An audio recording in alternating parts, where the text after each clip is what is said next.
The first notable moment is the bloom fight. The enemy player had the first shot, but Silver still challenged the fight.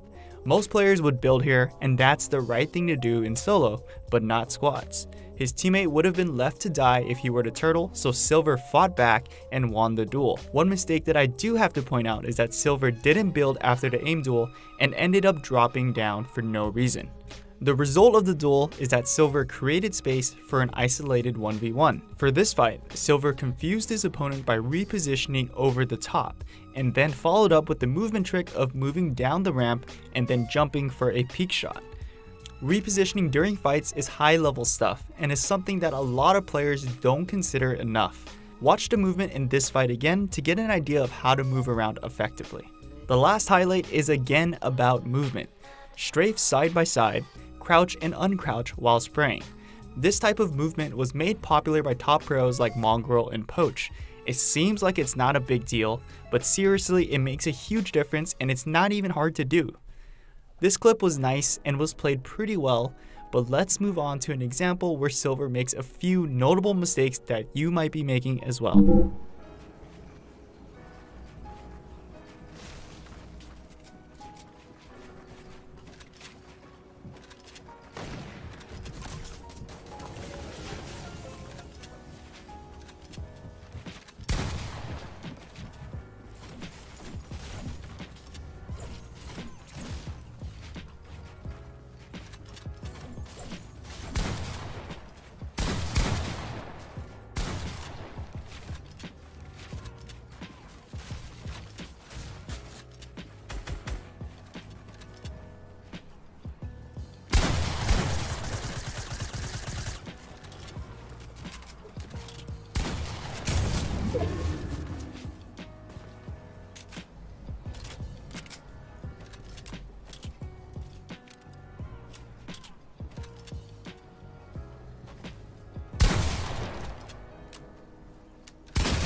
This ramp push might have looked clean at first, but there were actually a few mistakes.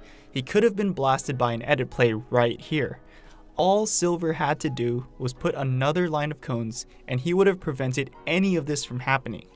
Now he has to box up and let his teammates fight alone. Silver pushes out of the box, knowing that there's an enemy on high ground. Push is totally fine, but he never built any protection and lucked out because his opponent missed. However, he does redeem himself by replacing the roofs and walls and even begins tunneling. When in doubt, tunneling is effective. It's also a squad game, so he was able to depend on his teammates to bail him out. Another advantage of tunneling is that enemy players tend to forget about you, giving you an opportunity to edit out for a sneak attack. The last moment is the cone peek, which is a really minor detail, but most if not all pro players peek just like this. Crouching around a cone makes you really hard to see, so it's a really safe way to fight. Cone peeking behind metal is even better because you're virtually undetectable, so keep that in mind as well. Those critical errors that Silver made are easily fixable. Whenever you're pushing a high ground player, you must defend yourself. Don't chance it, all you have to do is build a few roofs and you'll be safe. I hope you guys learned from these two clips because we're just getting started. Let's watch Jivli, who was able to win an intense duo game all by him or herself. On the survey, you mark that your strength is your aim, your weakness is your building, your favorite way to fight is with an AR at mid-range, and that your goal is to learn how to rotate and fight in 1v2s. You're also on your own for pretty much the entire game, making this solo win really impressive.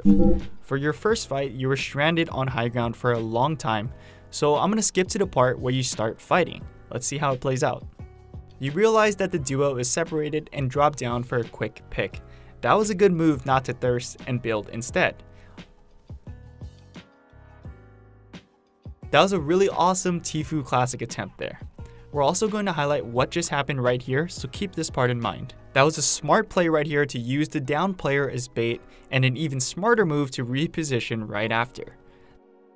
That edit play was really scary for you, but regardless, you cleaned up the fight. Alright, let's go back and see some highlights. Staying on high ground worked this time around, but next time you might want to play a bit faster.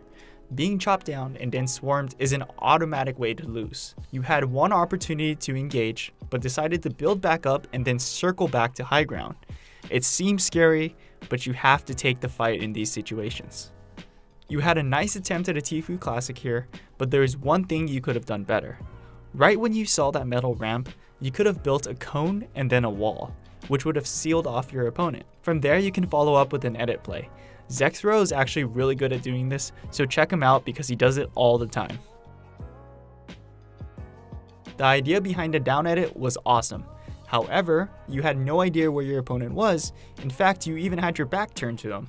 In the future, you need to know where your opponent is before you make a down edit, or else you're at a major disadvantage. Overall, that was a solid 1v2. Let's move on to your next fight.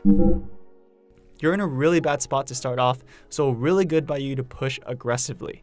That was also a really fast reaction to build to the side. Right now, I'd be pretty scared of his or her teammate on your left. But besides that, that's really good recognition by you to edit through the top. Most players would have missed that. After some quick looting, you go for a high risk, high reward snipe, then push. You could have done some really cool things during this push. I'll break it down later, but I really like what I'm seeing overall. You even build the overhead ramp that I always talk about, and you're always going for chip damage. With the storm closing in, that's a good move to disengage. You even pick up the kill in the end to complete the 1v2. Let's go back and see what you could have done differently. Your first kill was really clean. You made the right choice to all in, but I want you to think about something for next time. You never once defended yourself against the second player. Sometimes you have to let the low health player live and deal with the second player, but you made up for it with a nice edit play. When you make your push here, you actually had a chance to cone your opponent and follow up with a wall. This is the same technique that I mentioned in your first play. Right here, you placed a ramp and had an opportunity to place a floor as well. The floor would have cornered your opponent into a double edit kill. The double edit isn't easy, it takes a lot of practice, but it seems like it fits your playstyle. As a follow-up, your opponent actually took height from you, so you wrapped around. When you do this, you have to defend yourself. Silver made a similar mistake and you both got away with it this time, but next time, I don't think you're going to get too lucky. Overall, I like the way you played this out. Practice the double edit and you'll start to do much better.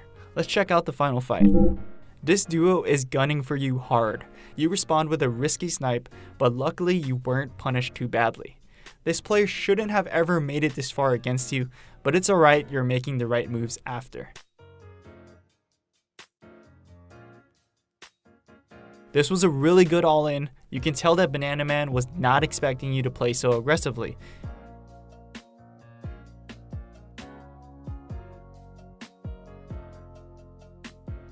You also follow up with a nice disengage and another good all-in.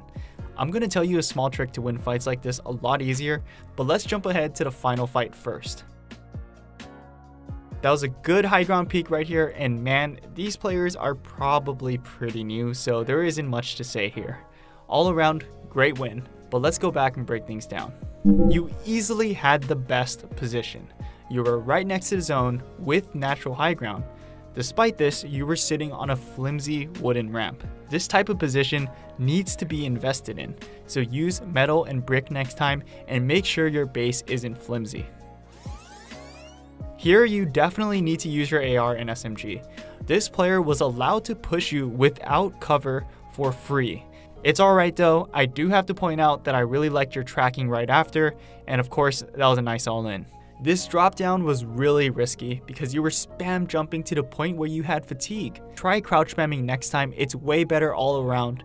Think about how Silver was moving in that first example.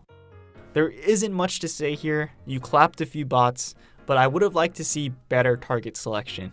You had the first player dead to rights, but then you switched targets. A competent duo would have ended you right then and there. Givli, it was a pleasure to watch your replay. Practice the building techniques that I mentioned, and I'm sure you'll be able to 1v2 much easier moving forward. Please let me know how you're doing in a few weeks, I'd love to hear back from you. The next replay is from Lair, whose strength is building, weakness is game sense, and